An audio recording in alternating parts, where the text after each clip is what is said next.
Boy, do we have quite the monthly favorites ahead of us, covering a number of categories ranging from skincare to beauty to backpacks family. But I wanted to start off with a skincare update. If you don't know, I have been dabbling in skin sobering since 2023, and that is eliminating all skincare products, minimalist approach. I would even consider there as a spectrum. You have skin sobering where you don't use any skincare, you don't apply makeup. I was more in the skincare minimalist part of the spectrum where I was applying makeup but was not heavy in the skin product regimen. I didn't have or applied a dedicated moisturizer, essence, toner, treatment, actives of any kind for that amount of time. And I recently decided to reintroduce Differin Gel into my skincare routine, and I did so starting May 30th. Many of you had helped me arrive to that decision where I was toggling between starting with tretinoin or going with Differin. Differin is also a retinoid, but much gentler than tretinoin, and I thought it might not have been a great idea to start a full-blown tretinoin when I haven't applied an active on my skin for almost 2 years. My skin sobering anniversary actually falls in July, but I'll touch on that. Maybe it will be the right time to finally film that skin sobering video. And the reason I chose Differin was to address the hyperpigmentation I had on my face that will lighten up those blemish spots that I inflicted upon myself. I'm a terrible picker, and if you know or don't know, when you mess with your skin like that and you pinch it and you squeeze it, especially with my skin tone, inevitably a dark mark will be left behind. And I have quite a few here on my cheek area, not so much on my forehead or chin, but I wanted those spots to lighten up, and I went with Differin. I even contemplated including azelaic acid, morning for azelaic acid, Differin for the evening, and I thought, you know what, that's probably a little too much considering that you haven't used an active in quite some time. So again, we started with the Differin Gel on May 30th, and I only applied it every 2 days. I wanted to start super conservative with this active because, again, wanted to assess how my skin would react, if anything, if there was any irritation, severe dryness, exacerbated sensitivity, what have you. And happy to report, skin has been doing fantastically. There has been no signs of severe irritation, and probably a good idea that I started to reintroduce an active in the summertime where humidity levels are quite high. Even in air-conditioned environments, that could be drying to the skin, not nearly as drying as artificially heated environments in cold weather conditions. So now when I go into autumn, winter, I think my skin will be better prepared to take on an active more frequently. Again, Differin every 2 nights. And then after 2 to 3 weeks for that frequency, I upped it to every other night. And happy to report, again, no signs of severe irritation. And what I put on top of it, sometimes I just don't put anything on top of it because it's been so hot that I didn't think my skin needed a moisturizer, or if I felt it needed something, just a little bit of Vaseline. And that has been my routine so far. And I'm happy to say that the inclusion of Differin, I think, has already made tremendous improvements. My spots have not disappeared completely, but they do look lighter, and I could only imagine at the end of the summer season. And I made sure to take a before photo, so after the 3 months, we'll see what the Differin Gel has done.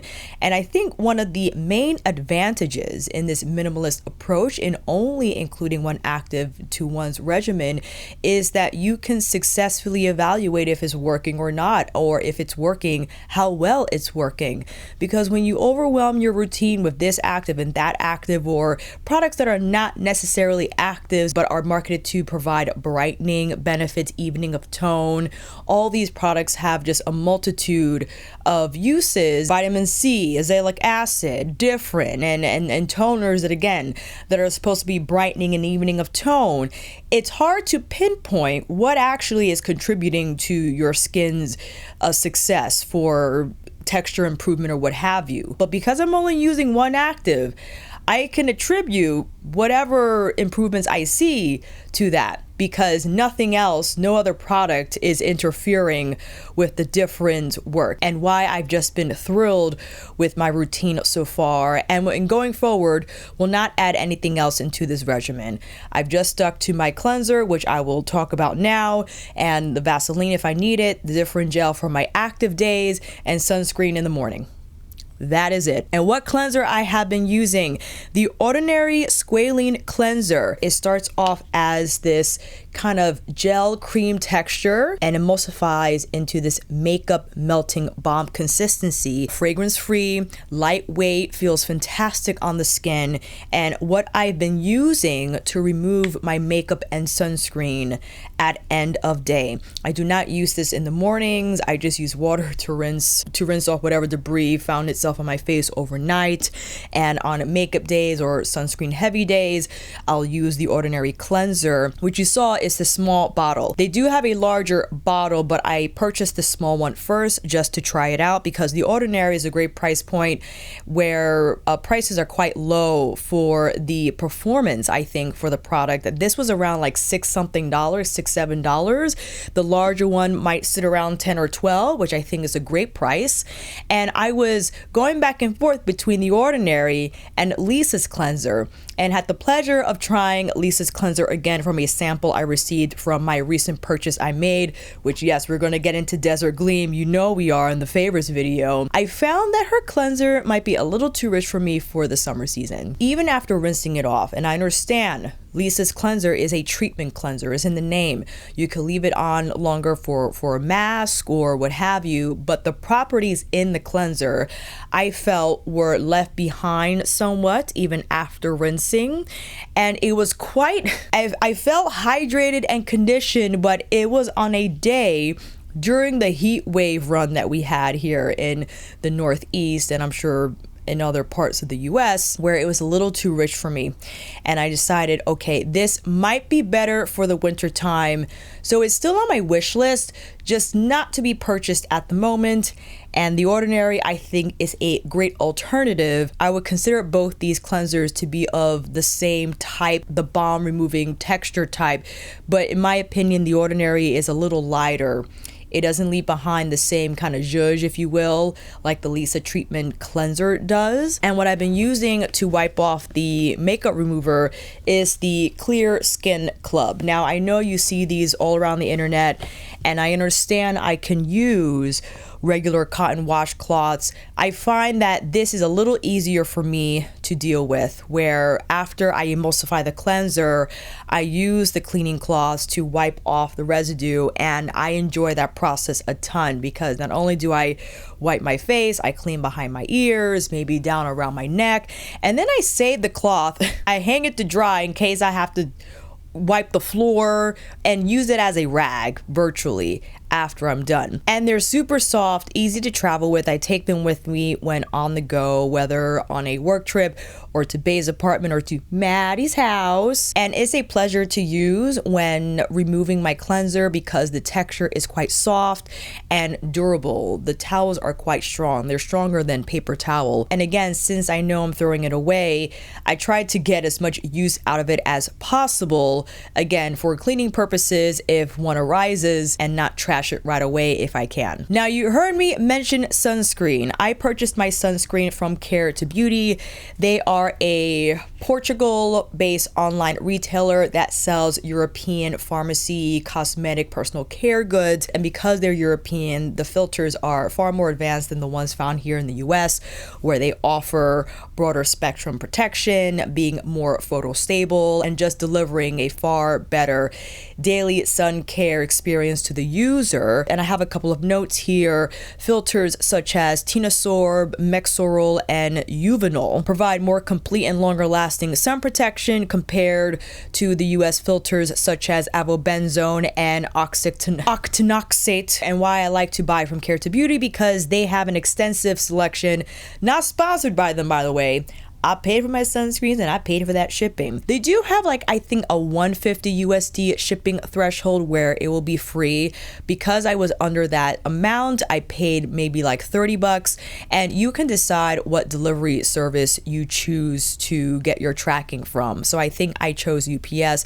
They do have DHL on there as well as FedEx. You will have to pay for shipping if you don't meet that threshold, but I would suggest maybe planning your sunscreen purchasing in the springtime so that you can buy $150 worth of sunscreen for the entire season, especially if you're not purchasing just for yourself but for your family, for if you have kids. And the one I wanted to show, the Bioderma, the Photoderm Lait, Lait. How do you say that in French? Ultra, the Sun Active Defense.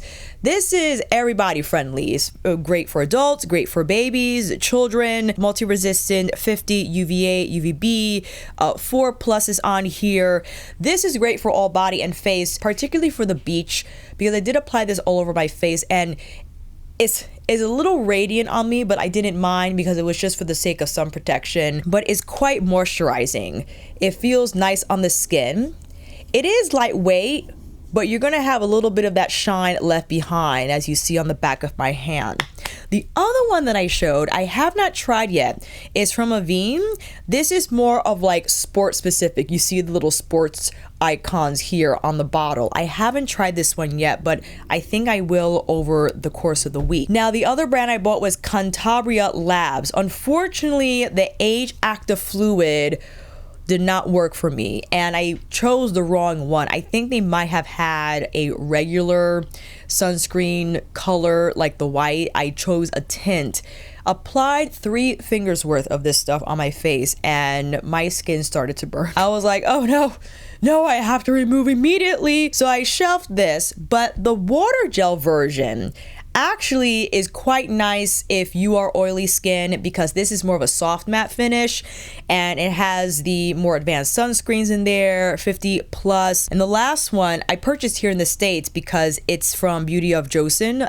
I believe this is a K-beauty brand sunscreen, the Relief Skin Rice and Probiotics. This has been on the market for quite some time, and you actually have access to quite a few K&J Beauty sunscreens here in the States, as they are sold in Japanese markets, stores, and or ones that sell the Asian sunscreens that also contain the more advanced filters like the European ones I showed. This one is the lightest weight out of all of them. It does have a gel cream texture, really nice on the application, and the way you apply sunscreen is just like that. If you over rub, then you disrupt the shield that has to form on your face. So that's why I think people gravitate towards European and Asian sunscreens, because they are more cosmetically elegant, and you can just kind of sweep carefully over your face to create that film, and it does dry down clear. You might look a little shiny, but if it's for the sake of protecting your skin, and this is what I have discussed before, when I'm applying sunscreen, I forfeit makeup. It's just not getting on, and I fully commit to protecting my skin. And if I do want to wear makeup, then sure, maybe I'll apply an SPF powder or some sort, but usually I just plop my hat on, which is UPF 50 treated. So I'm protected from either the hat or the sunscreen. And mainly I wear sunscreen, especially under high sun exposure, but especially during running, where I probably will just have a cap so the sides of my face are exposed. Although I have been trying to run in the morning because it has been getting hot. And although the sun is not as strong in the morning as it can be during the afternoon or early evening, the sun could still hit the sides of my face. But see how it dried down? And you can see this is the Bioderma side. The Bioderma side is a lot shinier than the House of Joseon side, right? They're both pretty shiny, but this is going to be like my choice if I ever do visit the beach. I'm going to apply the Bioderma, right? And if I'm going to be Sweaty Betty, then I have to try the Avene, which I'll be happy to report back on for the July favorites. Now, you mentioned backpack, Alicia. What is that about? With all the traveling I've been doing, I've been trying to downsize my packing routine, especially just for overnight trips. I didn't want to necessarily bring a carry-on along for the ride, so I decided to purchase the Bagsmart Blast backpack. And I've been looking through several types of backpacks and decided on this one because I thought the price was great for its design and features. One of the biggest reasons I purchased this backpack was the main compartment. It basically opens up like it's a mini suitcase. The Y-zip opening makes packing and unpacking easier. I don't have to dig through layers to find something. I can see everything at a glance, and I think this is tremendously helpful, not only for flight travel trips, but just on daily trips when I visit the gym or I'm out all day, where I could just see everything at once and all my items are accessible to take in and out of the backpack. It has a ton of pockets, two of which I did not show in the footage. It has a pocket here on the side under the handle and another side pocket here in the laptop sleeve compartment, which another main reason why I needed a new backpack, because when traveling, especially the security at the airport, I wanted easy access to my laptop, and the fact that this compartment was completely separate from the main one made security check-in a ton easier, because you know how it goes. You got to put all your devices in the bins, and it's helpful when you have direct access to those devices. You don't have to dig around your suitcase or your backpack, because my donut backpack, which I love, the laptop was behind everything else. So I kind of had to like maneuver in to get the laptop out and like try to slide it back in, which made it super awkward and not as efficient when trying to get out of there to get to my gate. With the pockets, the main compartment, the different pockets, the top one that you saw in the footage, as well as the ones in the front, I can't even tell you. It's a satisfying feeling after you research for a particular item and trying to decide which one to buy, knowing that there will always be trade-offs, right? This is not the one solution for everything, but I just try to pick the backpack out of all the ones I researched that will yield the highest net benefit. And especially for what I was looking for, not only for practicality, but aesthetics. You saw the color. I know it's not the most practical and it already has some scuffing there on the front, but that was a trade-off I was willing to make because I thought the color just went well with all of my summer wardrobe capsule collection that I'm actually filming a separate video for. It started off just by sharing a few clips here and there in this video, but I'm like, you know what, this half an hour later I'm still showing outfits, so I thought it was better to dedicate a video just to the summer wardrobe, and showed in that video how well my Bagsmart backpack goes with all of my outfits. And again, happy with that color, but just generally happy with the experience the backpack has delivered, not only streamlining my packing, because I am a terrible packer. I want to bring everything with me is a huge problem, but with traveling and just learning from my mistakes and not having to deal with bringing too much stuff, I just learned how to downsize, and having this backpack encouraged even more efficient packing. Happy with this design, so I had to share because I've been using the heck out of it ever since I purchased it back in May, and using it every day. Again, not only for daily outings, but for trips, which could be a little tricky when traveling by yourself, having to go to the airport bathroom.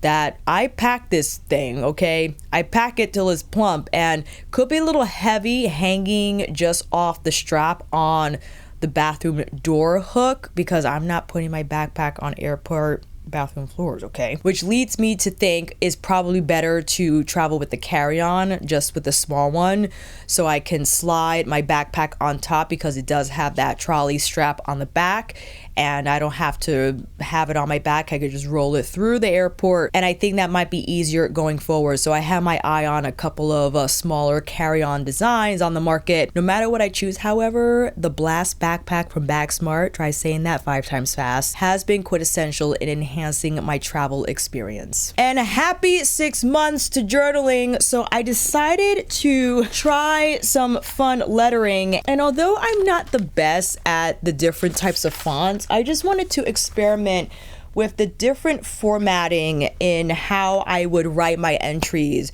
in a Hobonichi Techo. So this is my second A5.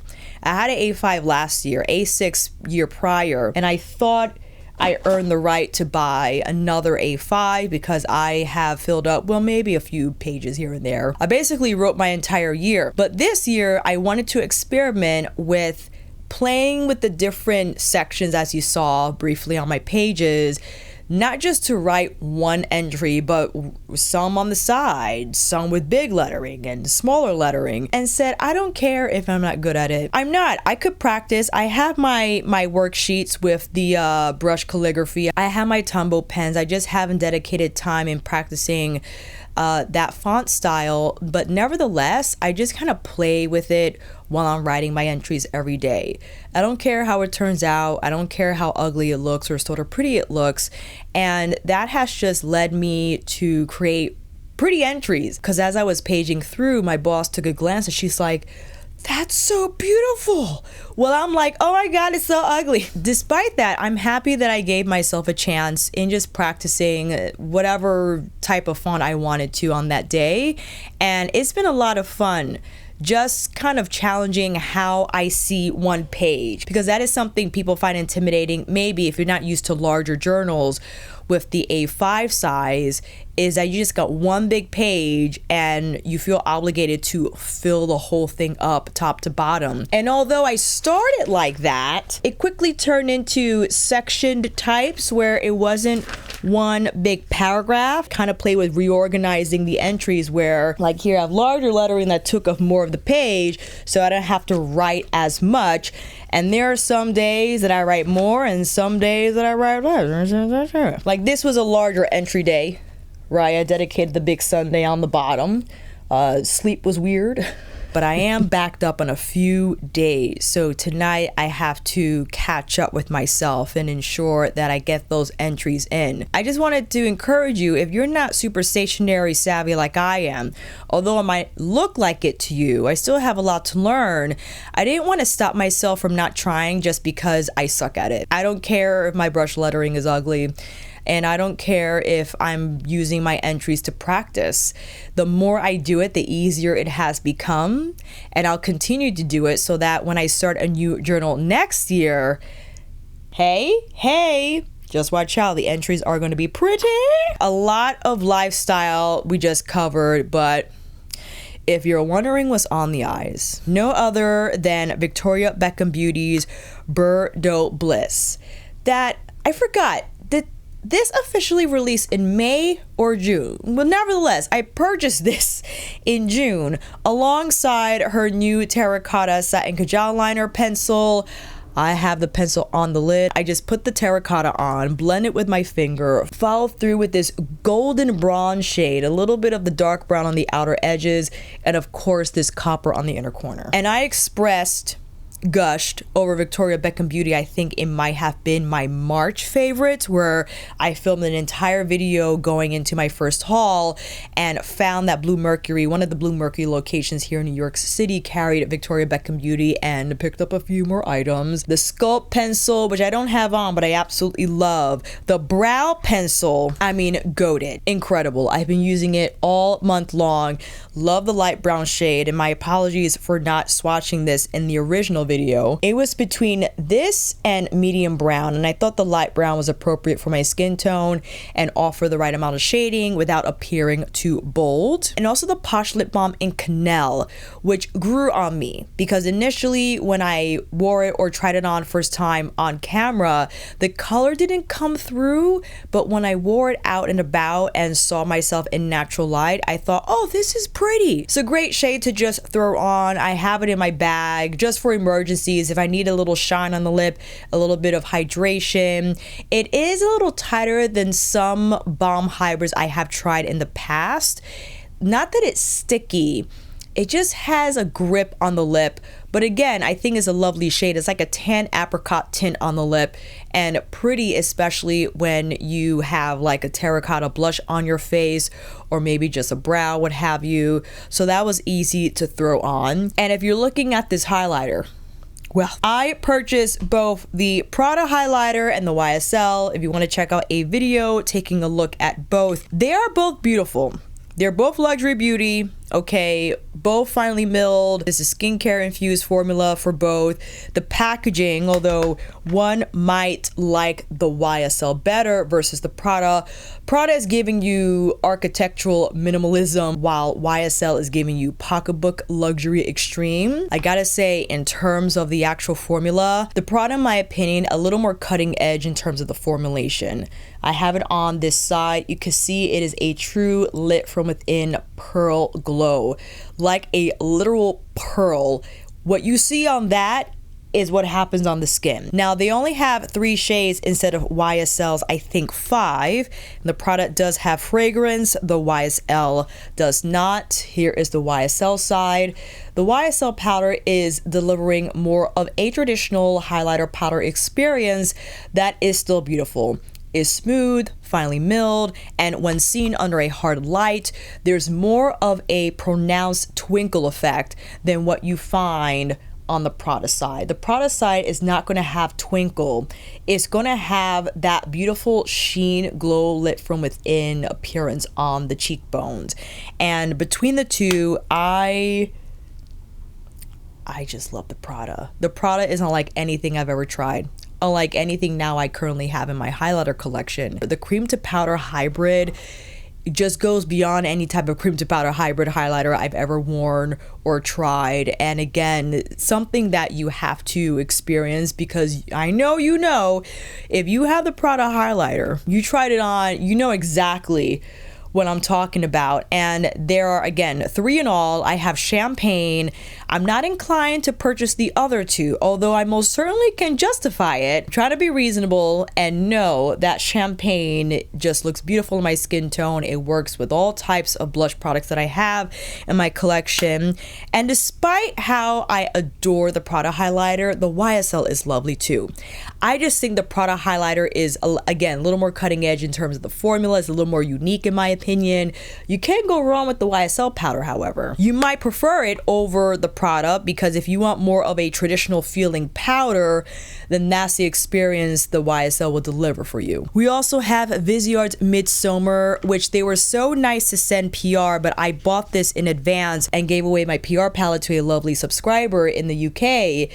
But my goodness, you can't go wrong with this color story. And I adore how it's a little more muted. But something I saw when filming and editing this palette is that these brown mauves are like a true neutral undertone, where even if you're lighter complected, and you can let me know down below if I'm totally off on this prediction, I predict that these mauves won't lean red or lean inkling of warm. They'll stay right in the mauve side of things, which I feel is flattering overall.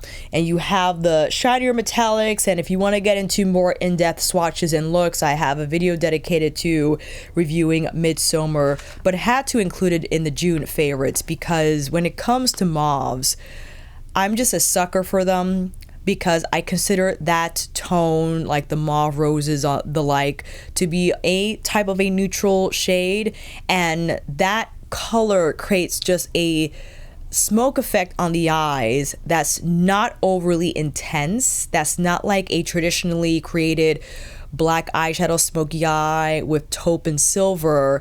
It has that bit of a haze, but it's softer overall, and I think just gorgeous for the day. And if you wanted to dress it up, then maybe I would go first with like a Victoria Beckham beauty pencil for an eye base, and then add the mauve to the edges to just soften the blend. And of course, we have Lisa's Desert Gleam, which I have 2 videos comparing this to Pat McGrath's Midnight Sun and Natasha Denona's Yucca. This, however, I feel is Lisa's interpretation of grunge, and I enjoy it immensely. I understand how people might have or had trouble with the Velvet formula, where it's very little color payoff, but something that I discussed with several of you under all of my Lisa videos that I filmed, whether it was the solo video that you can see or the comparison one, is that I think it's important that you understand the artist technique or the artistry behind whoever is developing these products, because how Lisa applies makeup, and I also expressed the same with Natasha Denona, how Lisa applies makeup will reflect how she develops her eyeshadow formulas. And if you can have a better understanding of her makeup technique, you might be able to better maneuver her eyeshadow formulas if they don't deliver in a way like how you apply makeup or how you want your eyeshadow to look on your eyes. And that's not to say that you have to change your expectations or change how you apply makeup, but that might bridge the gap a little bit and perhaps help you arrive to the conclusion that Lisa Eldridge shadows are just not for you. Where if you like your makeup to look a certain way, or you rely on certain techniques that are not well assisted by Lisa's formulas, then you move on to what works best for you. But because I adore Lisa not only as a makeup artist but as a makeup historian, where she infuses so much knowledge and intention to her palette, to all of her makeup items, I just can't help but become enchanted by whatever she develops, even if I'm not crazy about it. But these shades, I just, across the board, I love these shades, and I've been using this palette nonstop, mainly because of its practicality. It's smaller in size, it's easy to pack, and I have a ton of looks that I can pull from Desert Gleam. In addition to that palette, I purchased not only the Rouge Experience refills in Ashes of Roses, but Ray and Toasted. Ashes of Roses has become my go-to everyday rose color. That's my lip but better, but a little rosier without appearing too red or even too pink. It's just like right where it needs to be. Toasted is just a gorgeous milky beige that is giving you glam 90s beige lip that Lisa had wanted to develop. Ray is a chocolatey mauve shade that by itself kind of just gives that 90s grunge look that I adore, as you know. And the Rouge Experience texture is just unlike anything I've worn or have in my lipstick collection. It almost feels like a lip, I don't want to say lip balm, it is a lipstick. It's just so lightweight, and it has kind of like a veil feel on the lip while delivering robust color at the same time. It's not scented, it doesn't taste like anything, it's not overly shiny. It's just, it's the Rouge Experience, what can I say? For blush, I did not expect to love, yes, I'm using the word love, the Charlotte Tilbury Unreal Blush Healthy Glow Stick. I have this in Peachy Glow, and I posted a wear test or a few wear test photos on the community board so you could take a look. Wore this for like nearly 10 hours on top of the Prada Reveal foundation that's more of a soft matte. And I could only imagine me applying this on top of Danessa's Blurring Balm would also yield similar results, where at the end of 10 hours, and granted I was traveling, I was on a plane, off a plane, in the hot weather, out of the hot weather, in air conditioning, it had like a radiance to it and luminosity that didn't look greasy or uneven.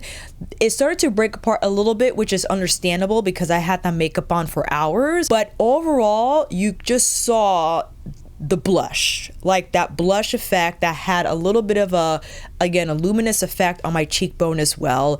I think you were still able to detect the color of peach, and it just made me look spring fresh, or summer fresh, I should say. And because I tried recently Soshe Beauty, now I have my notes here where shout out to Enamored Beauty, thank you son for IG messaging me about this, the Soshe Blurring Pillow Blush in Copper Spice, a terracotta.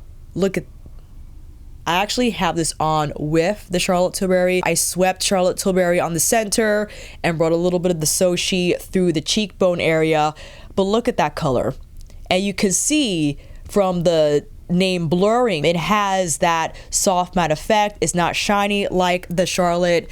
Great Great product. They call themselves a clean beauty brand. I didn't seek them out so much that I felt safer wearing their products. It's more so just because of the color. They focus on sustainability with refillable packaging and minimal waste. Their products are formulated with skincare-like ingredients, so they are skincare infused like we have seen with a few of my luxury beauty favorites. And popular products from the brand, like I had showed with the blurring blush, the refillable lipsticks. It says here their most popular product is called the Silk Lipstick. Let me see. I have it right here in front of me. The official name is the Ceramide Lip Silk, and I have this in Rewind and have this on my lip for the video.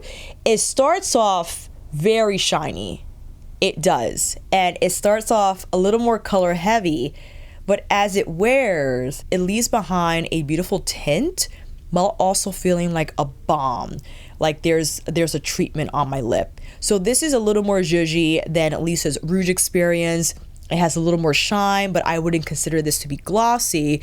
And the application is quite smooth. It's in the name, Ceramide Silk, and with also the word ceramide implies that there is a lot of skincare in this lip product, which there is. Refillable, so you only have to buy the component once and the refills afterwards. So much like what we've seen in the beauty space, especially in the clean beauty space, is that these brands are taking on more sustainable packaging approaches where you don't have to buy compact on compact, but you could just purchase the refill and reduce waste in that way. And also because of how these compacts are constructed, I think it is easier to recycle because of that design. There's one Soshe shade that I have my eye on. It's like a mauve pink, which I will probably swatch when I'm in store.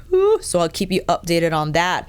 But my goodness, Copper Spice and Rewind. I posted a picture of me just throwing on these products solo for a monochromatic look, and my goodness, Copper Spice's ability to deliver the most beautiful sunburn effect on my face just effortlessly, because the texture, as you can see, is like a soft matte consistency, which I think perfect for the summertime. Is not going to be glowy-owy as the Charlotte Tilbury stick, but if you prefer that pearl radiant finish despite the summer season, then go with the Charlotte. But if you want more of a blurred matte effect on the cheeks, then I would stick to the Soshe or even Danessa's Blurring Balm, which, yes, I am aware she has released her dual sticks. And lastly, a huge thank you to Beautylish and Maria Catala for setting her brush collection. These are synthetic brushes that I was happy to review.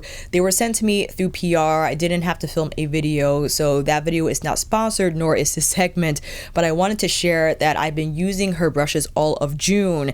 And one of the standout brushes definitely is the number 2.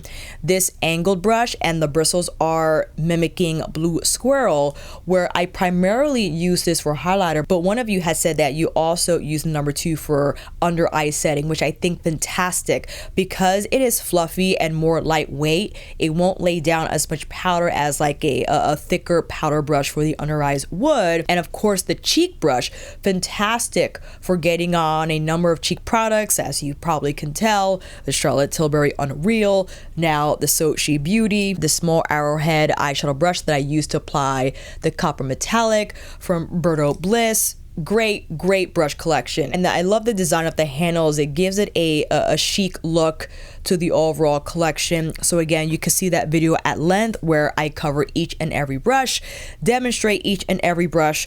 But I had to include it in the favorites because although I prefer natural hair brushes for powder application, I do recognize how synthetic brushes are fantastic for cream and liquid products, but they could also be for some powder products, especially depending on how it's designed. Although this is a synthetic brush, I think it has a lovely application here for the under eyes, but it could also be great, like I had demonstrated, for highlighting or like a quick whip around, if you will, for some setting. I hope I'm not forgetting anything, but that is my June favorites. I covered a number of topics as well as beauty items, and I'll make sure to create a June faves playlist so you can watch the corresponding videos to many of these products that I mentioned mentioned in this video if you wanted to see more swatches and more demonstrations with me creating looks with those specific products. I will most certainly keep you updated on my Differin Gel journey because it's only been a month, and I think seeing the full benefit for any active you introduce to your routine takes a few months and not a couple of weeks. Even though you might recognize some subtle changes, to see substantial changes I think takes a few months. So we'll revisit how the skin is doing at the end of the summer season, but it's been going great so far and I'm excited for the results. Let me know what your June favorites have been down below, and if you made it this far, make sure you like this video. It helps me tremendously in telling YouTube to recommend more videos to watch, but it will also let other enthusiasts like yourself watch my videos. And also consider subscribing, as more videos will be on their way and you'll be alerted of those uploads immediately, especially if you click that notification bell. Again, I'll have an entire playlist ready for you to watch, but if you want to check out my Danessa Myricks Freedom Palette Pastel video, you could click that video here, and I'll see you over in that video down in the comments for this one. And on here again next time.